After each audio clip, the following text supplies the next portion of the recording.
Dans une séquence vidéo précédente, nous avons introduit l'instruction de branchement conditionnel, le if, et nous avons vu que pour pouvoir fonctionner, une telle instruction a besoin d'exprimer des conditions. Les exemples de conditions que nous avons vus jusqu'ici étaient relativement simples. Ils consistaient par exemple à comparer la valeur d'une variable avec une valeur. Nous allons maintenant examiner la notion de condition de façon un petit peu plus détaillée et voir qu'en Java, il est possible d'exprimer des conditions relativement complexes. Vous avez donc ici sous les yeux un exemple d'instruction de branchement conditionnel tel que nous avons déjà eu l'occasion d'en rencontrer. Et nous voyons que pour écrire cette instruction conditionnelle, nous avons eu besoin d'exprimer une condition, ce que nous voyons ici. La condition ici est une condition simple qui consiste à comparer la valeur d'une variable n avec une constante, la constante 5. Petit détail syntaxique, les conditions dans une instruction conditionnelle sont toujours en Java entourées de parenthèses, ce que nous voyons concrètement ici dans ce petit exemple. Commençons d'abord par examiner de façon un petit peu plus exhaustive comment on peut en Java exprimer des conditions simples. La vocation d'une condition simple est de comparer deux expressions, et pour cela, nous allons utiliser des opérateurs de comparaison. Nous avons déjà eu l'occasion d'en rencontrer à plusieurs reprises dans des exemples, comme inférieur ou supérieur. Java offre en fait toute une palette d'opérateurs de comparaison prédéfinis. Par exemple, l'opérateur inférieur permet de comparer si la valeur d'une entité est inférieure à la valeur d'une autre entité. Supposons par exemple que je dispose de deux variables x et y et que je souhaite savoir si la valeur de x est inférieure à celle de y, j'utiliserai l'opérateur de comparaison inférieur pour réaliser ce test, pour exprimer cette condition. De façon analogue, je peux utiliser l'opérateur égal-égal pour vérifier si deux entités ont la même valeur. Par exemple, à nouveau, si j'ai deux variables x et y, si je veux tester que la valeur de x est la même que la valeur de y, j'utiliserai égal-égal et j'exprimerai ma condition de cette façon. De façon analogue, nous disposons des tenants supérieur ou égal, inférieur ou égal ou différents. Ce qu'il faut savoir, c'est que l'évaluation d'une telle expression retourne un résultat booléen, c'est-à-dire la valeur true pour vrai, ou encore la valeur false pour faux. Petite mise en garde de rigueur, l'opérateur de comparaison permettant de tester si deux valeurs sont égales s'exprime au moyen de deux symboles égaux, à ne pas confondre donc avec le symbole égal unique qui, lui, représente l'affectation. Ici, dans cet exemple, je teste si la valeur de n vaut 5. Ce n'est pas ce que je fais lorsque j'écris n égale 5. n égale 5 signifie que j'affecte la valeur 5 à la variable n. Il faut toutefois noter que ce genre de tournure n'est pas toléré par le compilateur en Java, et donc ici, vous aurez un échec de compilation si vous rédigez ce genre d'instruction. Nous maintenant, au moyen de petits exemples concrets, l'utilisation de conditions simples en Java. Nous avons ici le cas d'un petit programme qui commence par déclarer deux variables a et b en leur affectant des valeurs initiales, respectivement 1 et 2. Nous souhaitons maintenant comparer les valeurs de a et b pour savoir si elles sont égales. Et pour cela, nous allons utiliser une condition simple qui utilise l'opérateur de comparaison égal-égal. Ici, les valeurs de a et b sont différentes, ce qui aura pour conséquence que l'évaluation de cette expression retournera false. Nous allons donc brancher sur la partie else de l'instruction conditionnelle et donc exécuter cette instruction, ce qui aura pour conséquence d'afficher le message K2, ce que nous voyons ici. Nous continuons ensuite l'exécution en séquence et nous souhaitons maintenant comparer la valeur de 2 fois A avec la valeur de B. Notons au passage qu'au moyen de conditions simples, nous pouvons comparer non seulement les valeurs de deux variables, comme c'est le cas ici, mais également les valeurs de deux expressions de façon plus générale. Si j'évalue 2 fois 1, j'obtiens évidemment la valeur 2. La valeur 2 qui est évidemment égale à la valeur de B. Par conséquent, l'évaluation de cette expression retournera true. Cette instruction, l'instruction qui suit, va donc être exécutée. Et nous aurons donc l'affichage de B est égal au double de A. Notez qu'ici, nous avons affaire à une expression qui est relativement simple. Lorsque les expressions se complexifient, pour formuler les conditions, il est recommandé de parenthéser les termes des expressions pour les rendre plus lisibles. Par exemple, ici, nous aurions pu commencer à le faire en ajoutant une paire de parenthèses autour de ce terme. Variante de la situation précédente, nous voulons maintenant comparer les valeurs de A et B pour savoir si A est différent de B. Comme c'est le cas, l'évaluation de cette expression va retourner true. Nous allons donc brancher sur la partie positive du if, la partie vraie, et afficher K2. Si l'on continue en séquence, nous voulons également maintenant comparer la valeur de 2A avec celle de B pour savoir si 2 fois A est différent de B. Ça n'est pas le cas. Donc l'évaluation de cette expression va retourner false. Par conséquent, nous allons brancher l'exécution après l'instruction if puisqu'il n'y a pas de bloc else et donc rien ne s'affiche. Nous venons donc de voir comment il est possible d'exprimer en Java des conditions simples en utilisant des opérateurs de comparaison. En pratique, il est souvent nécessaire de formuler des conditions plus complexes et donc de combiner des conditions simples. Ceci se fait au moyen d'opérateurs logiques.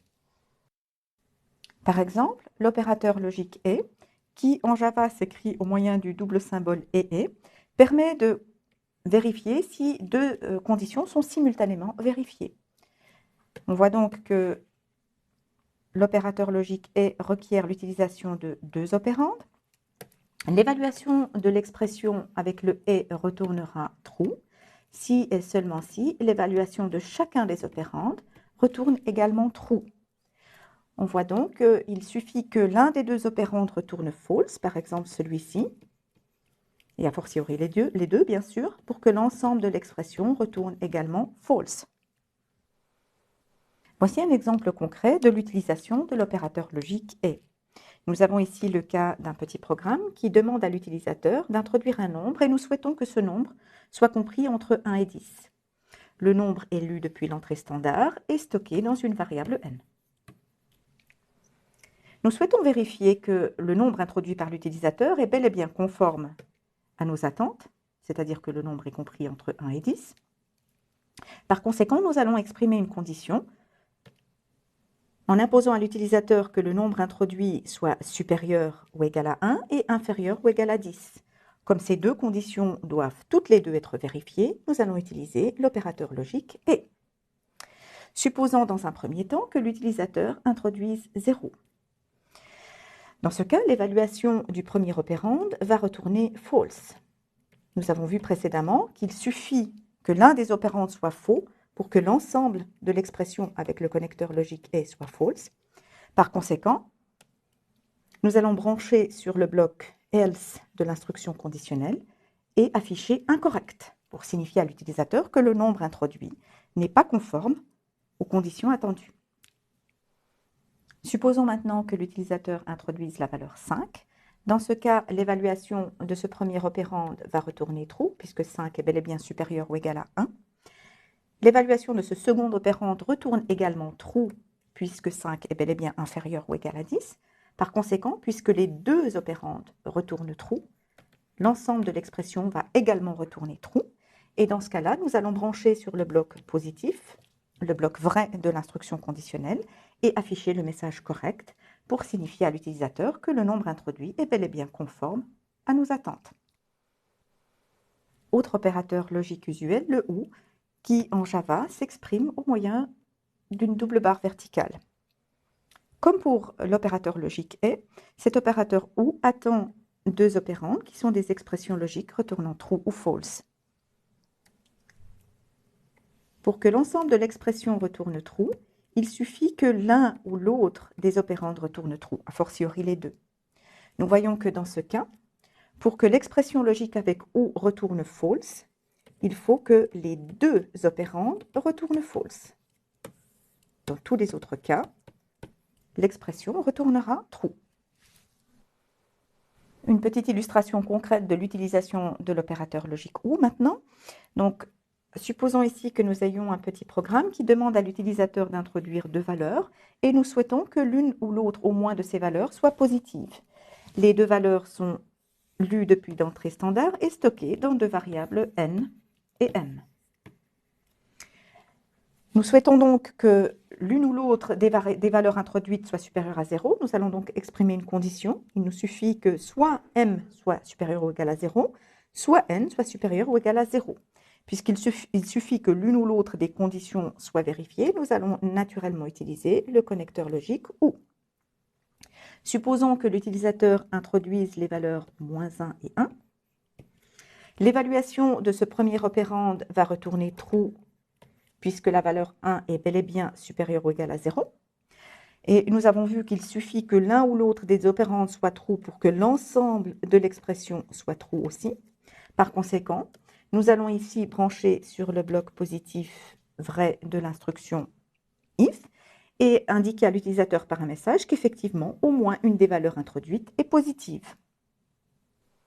Supposons maintenant que l'utilisateur ait introduit les valeurs -1 et -1, donc deux valeurs négatives. Dans ce cas, l'évaluation de cet opérande va retourner évidemment false. L'évaluation de ce second opérande retourne aussi false.